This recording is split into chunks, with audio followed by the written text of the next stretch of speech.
In the Arctic, two geologists named Julia and Oscar are doing an experiment. They place explosives under the water. Suddenly, they get a warning call about a storm, so they decide to leave quickly. Near them, a Russian submarine hears very loud and strange sounds from the sea. Then something shocking happens. The seabed looks like it is rising. Julia's scanner starts reacting wildly. Soon, the ice near their camp begins to crack. Julia wants to take her research items with her, but there is no time. Oscar pulls her fast and takes her to the snowmobile. Inside the submarine, the team finds out the sounds are coming from a living creature. They prepare to move away, but suddenly, something hits the submarine hard. At the same time, Julia and Oscar try to escape on the surface. The ice keeps cracking behind them, but the cracks also appear in front of them. The rising ice pushes their snowmobile upward. Julia and Oscar fall off. The snowmobile explodes and sinks into the water. Soon, their camp also explodes.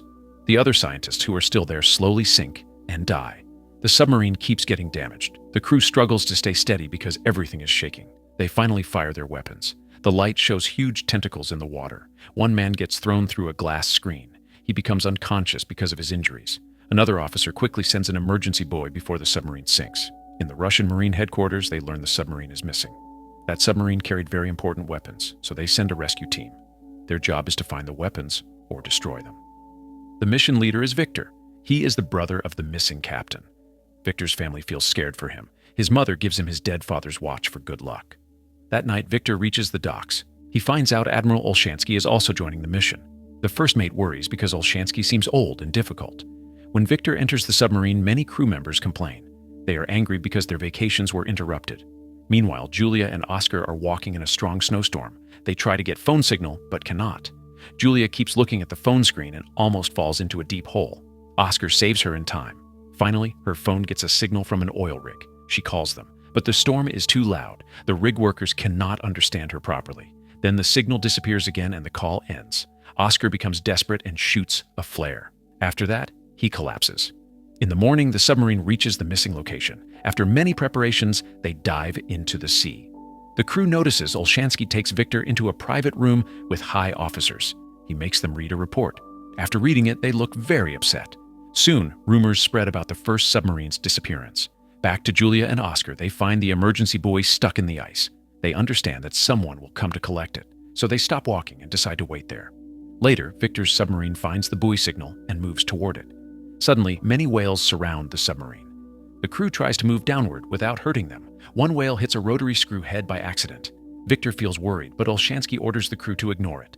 They turn on sonar, and the whales swim away. But they return again quickly. The crew feels confused. Then the whales finally move away for real. The crew notices a low-frequency noise in the area. The seabed rises again. In the darkness, a huge tentacle appears. It kills a whale with one strong hit. The crew becomes scared because they cannot identify the sound. Their radar shows something very big coming closer. Olshansky thinks it may be an enemy and wants to attack, but Victor says they are not sure. He orders the crew to hide instead. The submarine enters a crack in the ice wall. The submarine shakes as ice hits and breaks. The noise on radar becomes stronger. It hurts the ears of the officer using headphones. The enemy keeps chasing them, but the wall blocks their path, so they stop the submarine. After some time, the enemy moves away. Olshansky scolds Victor for taking risks. The submarine must resurface for repairs. On the surface, Julia and Oscar sit close together near rocks to stay warm. Suddenly, they see ice cracking as the submarine comes out of the water. The crew notices the two survivors and comes out. They check if Julia and Oscar have weapons. Then they listen to their story. Victor checks the buoy and speaks with Olshansky. Olshansky says they should only give food to the civilians and leave them behind because they could be spies. But Victor feels bad for them. He allows them to come along. The submarine goes underwater again to search near the buoy. Julia and Oscar get a medical check. Then they get food. Victor meets them at the table. He shows them a map and asks about their camp. Julia tells him about the explosives. Victor realizes that the explosives may have caused his brother's submarine to sink. Olshansky says they must go back because the unknown threat is too dangerous. He says they cannot send emergency signals if attacked again. Victor still wants to find his brother, so he orders the crew to move toward Julia's camp. Olshansky warns Victor privately. He tells him this is the second time Victor made a wrong choice. He says if Victor makes another wrong choice, everything will be over. Victor tells his first mate they must hurry. If the missing submarine has survivors, they may have little oxygen left. Julia hears a strange noise. Oscar explains it is the sonar searching for the other submarine. After some time, the radar shows the enemy is coming again. Victor orders the crew to hide again. But this time, the area is open and there is no cover.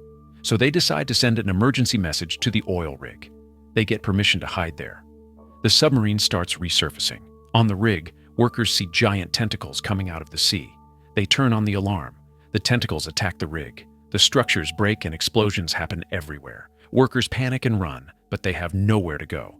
The rig collapses. The submarine loses contact with the rig. Victor uses the periscope to check. He sees the tentacles destroying everything. He shows the image to the crew on a screen. After the rig is destroyed, the monster comes toward the submarine again. The submarine turns quickly to escape. Inside the kitchen, things fall everywhere. Olshansky says Victor made a third mistake by running instead of attacking. Olshansky takes control and orders torpedoes to be fired. The torpedoes hit the target. Olshansky feels proud, but then an officer says the enemy is still moving. They shoot more torpedoes. The explosions show they hit it again, but it still does not die. The monster keeps coming. Olshansky freezes because he does not know what to do. Victor takes command again. He tells the crew to move as fast as possible. They avoid most attacks, but one tentacle touches the submarine and damages it. Everyone falls down inside. Victor hits his head and feels dizzy. Some computers short-circuit. One machine even crushes a man. The submarine starts sinking. The creature hits it again. A fire starts in the torpedo compartment because of an explosion. They close ventilation and seal that area. 7 people are trapped inside. They use extinguishers to fight the fire. Another strong hit makes the submarine fall faster. Radar shows the beast is around them from all sides. Finally, they see clearly that it is a Kraken. They cannot use their last torpedoes. Victor tells them to use silence mode because sea creatures often hunt using sound. In the torpedo room, carbon monoxide rises because they stop fighting the fire for some time. A loud sound from the Kraken hurts the ears of the communication officer. The trapped men wonder if they will die there. But Victor's silence plan works. The Kraken swims away. Now the crew moves again, but the fire spreads and becomes too big. Some men get burned. Victor orders them to leave the compartment and let the weapons burn.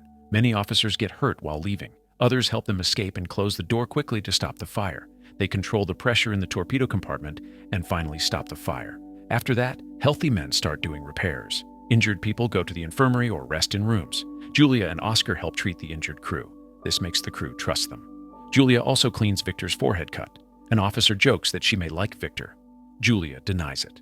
The officer says Victor broke rules to save her. Later, Victor asks the crew what to do next.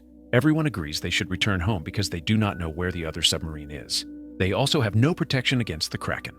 Olshansky reminds Victor about his father. His father once saved people during a submarine accident but died doing it. Victor thinks for a long time and agrees to return. While the submarine moves back, Victor reads his father's last letter. Julia comes into his room and notices birds there. Victor says they help check oxygen levels. Julia asks for a map. She marks where they saw the Kraken and where her camp was. She says old stories mention a sea beast that attacked ships and then disappeared. Julia believes the Kraken was sleeping deeply. She says her explosives hit its hidden place and woke it up. She warns Victor that sonar will attract it again. Victor asks if she knows where his brother's submarine may be. Julia says octopuses drag prey to their lair. She thinks the lair is near where her camp used to be. Then an officer announces he found something important. He plays a recording from the silence mode time. Everyone hears knocking on metal. They track it and find the sound comes from Julia's camp area. This means the other submarine may still have survivors. Victor gives a speech about saving human lives and the danger ahead. Then he orders the crew to go to Julia's camp location.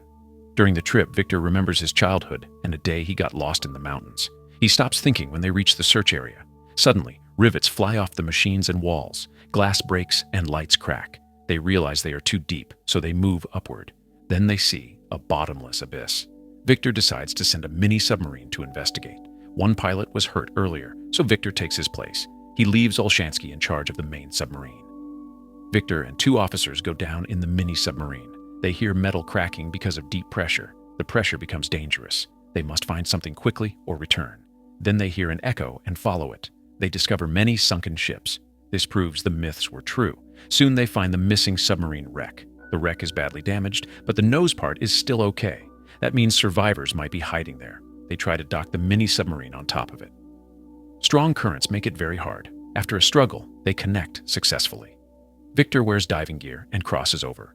He knocks and opens the hatch. He feels happy because survivors are inside. His brother Alexander is alive too. They send the good news to the main submarine. Everyone celebrates.